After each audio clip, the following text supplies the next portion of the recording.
কচুরি, লুচি, পকোড়া যে কারোর থেকে খেতে অনেক বেশি ভালো হয় আটা দিয়ে বানানো দারুণ স্বাদের এই রেসিপিটা। নমস্কার, আমি রুমি। আপনাদের সবাইকে আবারও একটা দারুণ স্বাদের রেসিপিতে স্বাগত। শেষ পর্যন্ত দেখার জন্য আপনাদের কাছে অনুরোধ রইল। আশা করি আপনাদেরও খুবই ভালো লাগবে। আর খুব কম সময় কম উপকরণ দিয়ে বানানো যায়। যে কোনো দিন আপনারা একদিন হলেও বানিয়ে দেখতে পারেন। আর বাড়িতে বানালে কমেন্ট বক্সে জানাতে একেবারেই ভুলবেন না খেয়ে আপনাদের কেমন লাগলো। তো চলুন রেসিপিটা বানানো শুরু করা যাক। প্রথমে একটা কড়াইকে গ্যাসের ওভেনের উপরে বসিয়ে দিয়েছিলাম। কড়াইয়ের মধ্যে সামান্য পরিমাণ তেল দিয়ে দিলাম। আর তেলের মধ্যে আমি অল্প একটু হিং দিয়ে দিচ্ছি। হিংয়ের গন্ধটা খুবই ভালো হয়। আর আমি দিয়ে দিলাম সামান্য পরিমাণ গোটা জিরে। এবার এর মধ্যে দিয়ে দিচ্ছি কিছুটা পরিমাণ কুচনো আদা। আপনারা চাইলে আদা বাটাও দিতে পারেন, আর না হলে এইভাবে কুচনো আদা দিতে হবে। খুব বেশি না, হাফ চামচের মতন দিয়েছি। আর এইভাবে একটু নাড়াচাড়া করে ভেজে নিতে হবে। এতে সেন্টটা খুবই ভালো আসবে। এর মধ্যে হিং, আদা ও গোটা জিরে আছে, এতে খেতেও ভালো লাগবে আর সেন্টও খুবই ভালো আসবে। যখন 1 মিনিটের মতো নাড়াচাড়া করে ভাজা হয়ে যাবে তখন এর মধ্যে দিয়ে দিতে হবে অল্প একটু হলুদ গুঁড়ো আর দিয়ে দিতে হবে লঙ্কার গুঁড়ো। 1 চামচের 4 ভাগেরও কম দিয়েছি। আর সামান্য পরিমাণ দিয়ে দিলাম, মানে 1 চিমটির একটু বেশি গরম মশলার গুঁড়ো। খুব ভালো করে আবারও একসঙ্গে মিশিয়ে নিতে হবে। যখন খুব ভালো করে মেশানো হয়ে যাবে তখন এর মধ্যে দিয়ে দিতে হবে মেজারিং কাপের 1 কাপ জল। এইভাবে কাপ বা বাটি মেপেই জলটা দিতে হবে। জলটা খুব ভালো করে মিশিয়ে নিয়েছি। এখন আমি এর মধ্যে দিয়ে দিচ্ছি স্বাদ অনুযায়ী লবণ। 1 চামচের 3 ভাগের 1 ভাগ লবণ দিয়েছি। চিনিও দিয়ে দিলাম 1 চামচের 3 ভাগের 1 ভাগ।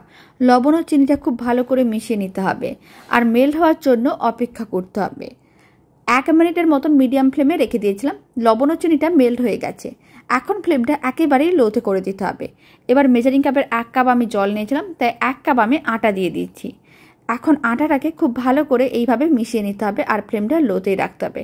লো ফ্লেমে মোটামুটি 3 থেকে 4 মিনিটের মতন এইভাবে নাড়াচাড়া করলে আটাটা একটা ডোয়ে পরিণত হয়ে যাবে। তাই এইভাবে খুব ভালো করে লো ফ্লেমে মিশিয়ে নিতে হবে আর এইভাবে একটু প্রেস করে নিতে হবে, তাহলে কোনো রকম দলাও থাকবে না। এখন আমি আপনাদের 3 মিনিট পর দেখাচ্ছি। আটাটা এইভাবে খুব ভালো করে মিশিয়ে একটা ডো রেডি করে নিয়েছি। এখন ফ্লেমটা অফ করে দিচ্ছি আর আটার ডোটাকে প্লেটে নামিয়ে নিতে হবে। আর এইভাবে চারিদিকে ছড়িয়ে একটু ঠান্ডা করে নিতে হবে। ঠান্ডা করে তারপরে আমি আপনাদের দেখাচ্ছি। যখন মিশ্রণটা হালকা ঠান্ডা হয়ে যাবে, হাত দেওয়া যাবে এরকমই গরম থাকবে, সেই সময় এর মধ্যে দিয়ে দিতে হবে কিছুটা পরিমাণ কুচনো ধনেপাতা। আর আমি সেদ্ধ আলু নিয়েছি, আলুটাকে গ্রেটারের সাহায্যে গ্রেট করে দিয়ে দিচ্ছি।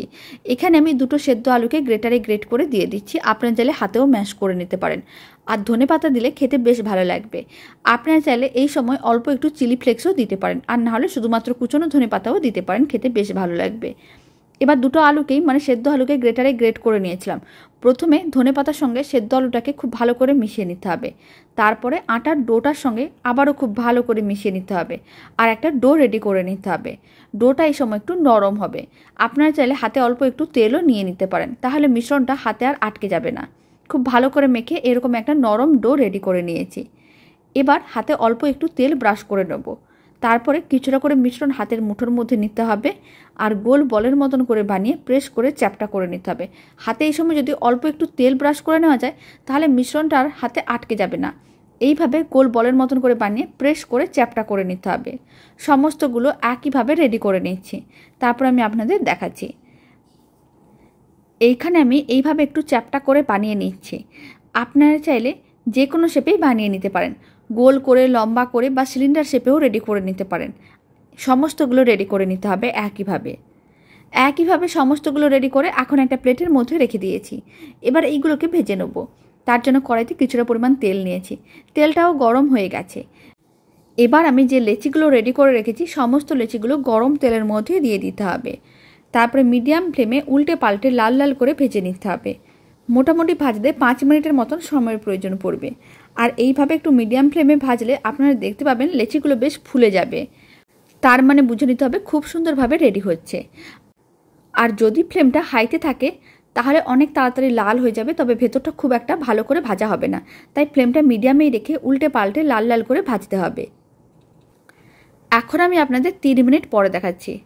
আপনারা দেখুন একটা সাইড বেশ লাল হয়ে ভাজা হয়ে গেছে আর তেলের ওপরে ভেসেও উঠেছে। এইভাবে একদিন বাড়িতে বানিয়ে রেসিপিটা দেখতে পারেন, খেতে ভীষণ ভালো হয়। ছোট থেকে বড় যে কেউ খুবই পছন্দ করবে। আর খেতে এতটাই ভালো হয় যে একদিন বানালে রোজ বানাতে মন চাইবে। উল্টে পাল্টে আর একটু লাল করে ভেজে নিচ্ছি। উল্টে পাল্টে আরও একটু লাল করে ভেজে নিয়েছিলাম। এখন তুলে এক সাইডে রেখে দিচ্ছি। দেখতে যত না সুন্দর হয়, খেতে তার থেকেও অনেক বেশি ভালো হয়। আর বাকিগুলোকে একইভাবে ভেজে নিতে হবে। সমস্তগুলো ভেজে একটা প্লেটের মধ্যে সার্ভ করে নিচ্ছি, তারপর আমি আপনাদের দেখাচ্ছি। আর এই রেসিপিটা ভালো লেগে থাকলে আপনারা যদি ফেসবুক থেকে রেসিপিটা দেখছেন, পেজটিকে ফলো করে নেওয়ার অনুরোধ রইল। ইউটিউব থেকে দেখলে চ্যানেলটি সাবস্ক্রাইব করে নেওয়ার অনুরোধ রইল। পাশে থাকা বেল আইকনটি প্রেস করে নেবেন নতুন রেসিপির আপডেট সবার আগে পাওয়ার জন্য। বাড়িতে বানালে কমেন্ট বক্সে জানাতে একেবারেই ভুলবেন না খেয়ে আপনাদের কেমন লাগলো।